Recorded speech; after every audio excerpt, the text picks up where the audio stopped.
इस दुनिया में बदले की आग सबसे भयानक होती है। इसी बदले की आग में कई बार मनुष्य की आत्माएं सालों तक इसी संसार में भटकती रहती है। ये कहानी ऐसी ही एक भटकती आत्मा की है जो बदले की आग में 10 सालों से जल रही है। बदले की आग में इसने ना जाने कितने इंसानों को अपना शिकार बनाया है। अब यह प्रेत आत्मा किसकी है और यह अपना बदला किस तरह से पूरा करेगी, जानने के लिए कहानी को पूरा जरूर सुनिए। मैं हूँ संदीप। बहुत सालों पहले हमारी कंपनी ने मुझे क्लाइंट के साथ डील करने के लिए मनाली भेजा था। वो सर्दियों का मौसम था। पूरा दिन वर्कलोड की वजह से सफर रात को करना पड़ा और दूसरे दिन सुबह मुझे कंपनी की ओर से मनाली के क्लाइंट को प्रेजेंटेशन भी देना था। मनाली जाते वक्त रात को बीच रास्ते में मेरी कार बंद पड़ गई, पर किस्मत से एक गैराज वहां से कुछ ही दूरी पर था। बड़ी मुश्किल से मैं गाड़ी को धक्का लगाते हुए वहां तक ले गया। मैकेनिक ने बताया कि गाड़ी सुबह तक ठीक हो सकती है। फिर दिमाग पर ज़्यादा न जोर देते हुए मैं नज़दीक के गांव की ओर होटल ढूंढने निकला। गांव की ओर चलते चलते पीछे से एक मासूम और कोमल आवाज़ आई। अरे ओ साहब जी, आप रेस्ट हाउस की तलाश कर रहे हो क्या? मैं पीछे मुड़ा और देखा तो वह एक 13 या 14 साल की मासूम बच्ची थी। मैंने कहा, हाँ, क्या तुम जानती हो? हाँ, आइए आपको वहाँ ले चलती हूँ। मैं और मेरे पिताजी ही उस विश्राम गृह की देखरेख करते हैं। फिर वह लड़की और मैं बात करते हुए रेस्ट हाउस की ओर निकले। बच्चे ने अपना नाम प्रीति बताया। मैंने उससे पूछा, तुम्हें डर नहीं लगता? इतनी रात को तुम बाहर घूम रही हो? वो बोली, अब मुझे अजनबी इंसानों से डरने की कोई ज़रूरत नहीं। पिछले 10 सालों से यही काम कर रही हूँ। मुझे उसकी बातें कुछ अजीब लग रही थी, पर फिर मैंने सोचा कि एक 13 साल की बच्ची की बातों पर ध्यान देने का कोई मतलब नहीं। बच्ची है, कुछ भी बोल सकती है। आधा घंटा पैदल चलने के बाद हम रेस्ट हाउस पहुंचे। वह गांव से काफ़ी दूर था। पहुंचने के बाद प्रीति ने मुझे बताया कि उसके पिताजी काम से बाहर गए हैं और शाम तक आने वाले थे, पर मौसम अचानक खराब होने से शहर में ही फंस गए हैं, जो सुबह तक लौट आएंगे। मैंने कहा, तुम्हारे पिताजी को डर नहीं लगता कि एक छोटी बच्ची को अकेले छोड़ के जाते हैं? तो वो बोली, यही तो गलती थी पिताजी की। उसने फिर से अजीब और डरावनी आवाज में बात करना शुरू किया था। फिर मैं कमरे में चला गया। थोड़ी देर बाद प्रीति खाना लेकर आई। मेरे खाना खाने के बाद वह रूम में मेरे पास आकर बैठी। उस वक्त मैं मेरे ख्यालों में खोया हुआ था। तभी प्रीति अचानक से मेरे पैर दबाने लगी। मैंने उसके हाथ पकड़े और पूछा, ये तुम क्या कर रही हो? फिर वह बोली, पैर दबा रही हूँ, और क्या, आप थके हुए हो ना? वह मासूम निगाहों से मेरी तरफ देख रही थी। मैंने कहा, देख छोटी, ना ही तो मैं थका हुआ हूँ और ना ही तो मैं तुमसे कभी पैर दबा ले सकता हूँ। वो बोली, क्या मैं इतनी बुरी लड़की हूँ? मैंने कहा, नहीं रे पगलू, तू मेरी छोटी बहन जैसी है और हमारे यहाँ छोटी बहनों से पैर नहीं दबाते। मेरे ऐसा कहने के बाद वह थोड़ी देर मुझे देखती ही रह गई। उसके चेहरे पर मुस्कान थी। वह बोली, क्या सच में आप मुझे आपकी बहन मानते हो? मैंने कहा, हाँ बिल्कुल। और तू मुझे साहब जी नहीं बोलेगी, आज से तू मुझे भैया बोलेगी, ठीक है? फिर मैंने उसे कहा कि मुझे खाने के बाद कॉफ़ी पीने की आदत है, नहीं तो मेरा सिर दुखता है।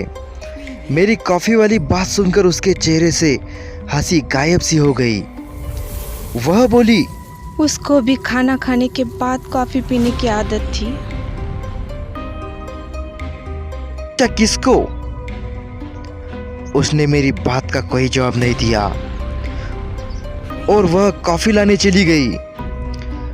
थोड़ी ही देर में वह कॉफी लेकर हाजिर हुई। मैंने कॉफी पीते हुए प्रीति को फिर से पूछा, तुम कुछ बोल रही थी? उसको भी कॉफी पीने की आदत थी, ऐसा ही कुछ?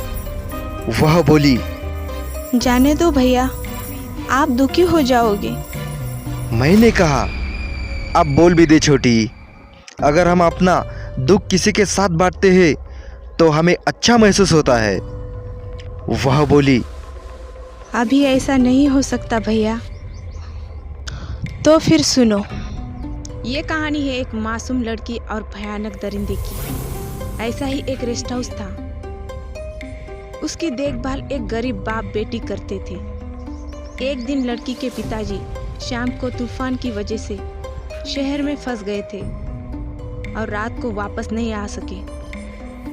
पर उसी रात रेस्ट हाउस में एक बड़ा सरकारी अफसर मेहमान बनकर आया हुआ था। रात में खाना खाने के बाद उस लड़की ने उसे कॉफी भी पिलाई थी।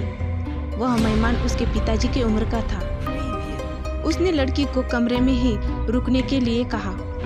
उस लड़की को भी अकेले डर लग रहा था, इसीलिए वह लड़की भी वहीं रुक गई। फिर उस अफसर ने उसे पैर दबाने के लिए कहा। फिर उस हैवान ने उस मासूम सी बच्ची के साथ वह किया जिससे उस लड़की की जिंदगी बर्बाद हो गई। उस हादसे के बाद उस मासूम ने तालाब में कूदकर आत्महत्या कर ली। ये सब देखकर उसका बाप अधमरा हो गया, क्योंकि 2 महीने ही पहले उसने अपनी बीबी को खोया था और अब 13 साल की बेटी को।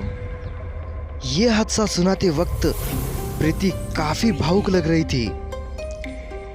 वो बोली, भैया, अगर ऐसा मेरे साथ हुआ तो तुम क्या करोगे?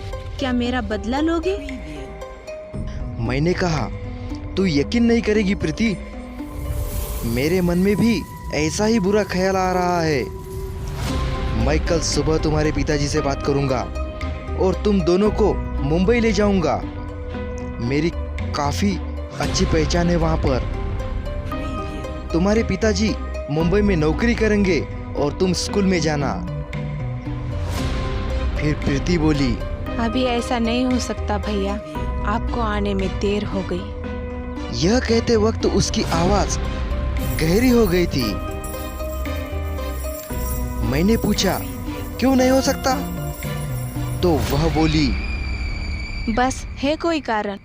मैंने कहा, भगवान न करे तेरे साथ अगर ऐसा कुछ हुआ तो मुझे वादा कर कि तू कभी गलत कदम नहीं उठाएगी। तू मेरे आने का इंतजार करेगी।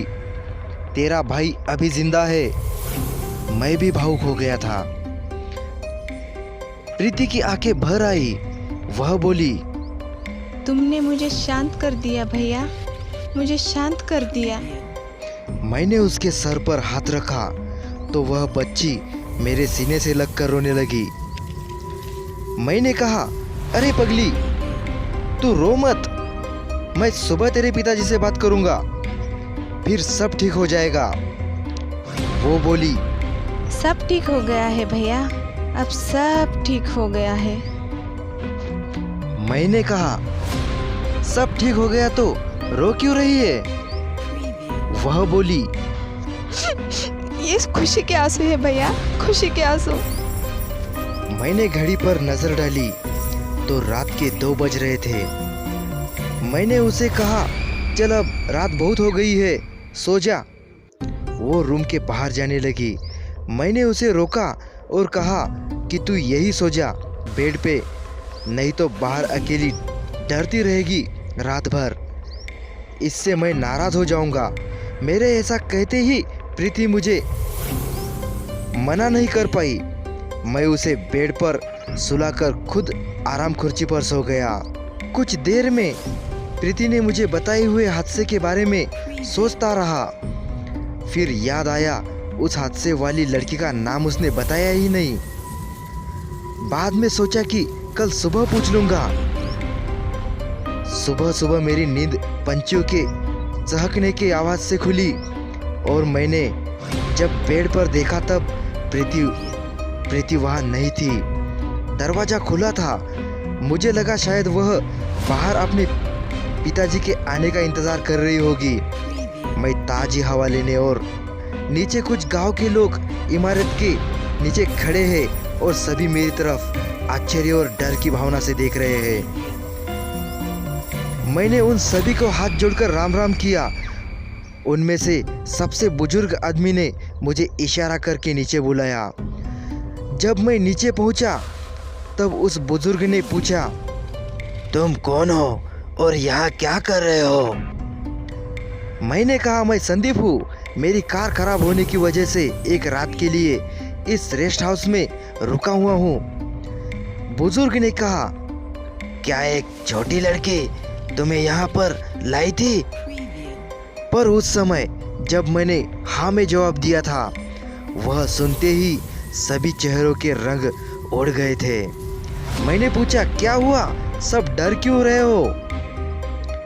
बुजुर्ग बोले, तुम तुम्हारा सामान लेकर हमारे साथ चलो, बाकी बातें हम तुम्हें शिव मंदिर में समझा देंगे। उन सबके चेहरे देखकर कुछ कुछ बातें मेरे समझ में आ रही थी और मैं जब सामान लेने रेस्ट हाउस में गया तब वहां का नज़ारा देखकर दंग रह गया। रात को जिस साफ सुथरे रेस्ट हाउस में था वो अब पुराने खंडर जैसा दिख रहा था। मैंने बिना डरे मेरा बैग और कपड़े समेटे और उनके साथ शिव मंदिर गया। वहां पर गांव के और भी लोग आए थे। मैंने रेस्ट हाउस में जो कुछ हुआ वह सब बताया और फिर उनमें से एक बुजुर्ग उठा और मेरे पैर पड़ने लगा। मैंने कहा, आप ऐसा क्यों कर रहे हो? वो रोने लगे और बोले, तुमने मेरी बेटे की रूह को मुक्ति दे दी जो 10 सालों से बदले की आग में जल रही थी। मंदिर के पुजारी ने बताया, जो लड़की तुम्हें रात को रेस्ट हाउस ले गई थी वो 10 साल पहले मर चुकी है और ये उसी के पिताजी है। उसी रेस्ट हाउस में प्रीति की रूह ने ना जाने कितनों की जाने ली, पर तुम अच्छे इंसान हो संदीप। तुमने उसे विश्वास दिलाया कि इस दुनिया में अच्छे लोग भी होते हैं। आज उसकी आत्मा को मुक्ति मिल गई। यह सब सुनने के बाद मैंने सवाल किया, आपको कैसे पता चला कि मैं रेस्ट हाउस में ठहरा हुआ हूँ? रेस्ट हाउस तो गांव से काफी दूर है। उन्होंने मंदिर के तालाब की ओर इशारा करते हुए कहा, प्रीति ने उस तालाब में कूद के आत्महत्या की थी। 10 सालों से तालाब में कोई कमल का फूल नहीं खिला। हमें कलियां तो दिखती थी पर कभी फूल नहीं खिला था। और हर उस आदमी की लाश इसी तालाब में से सुबह हम निकालते थे जिसकी नीयत उस 13 साल की लड़की पर खराब होती थी। और आज यह तालाब 10 सालों के बाद कमल के फूलों से भर गया है। इस तरह से सुबह की पहली आरती लेकर मैंने गांव वालों से राम राम कह दिया और अपनी गाड़ी लेकर मैं मनाली चला गया। आपको ये कहानी कैसी लगी हमें कमेंट करके ज़रूर बताएं और चैनल को सब्सक्राइब भी ज़रूर करिएगा।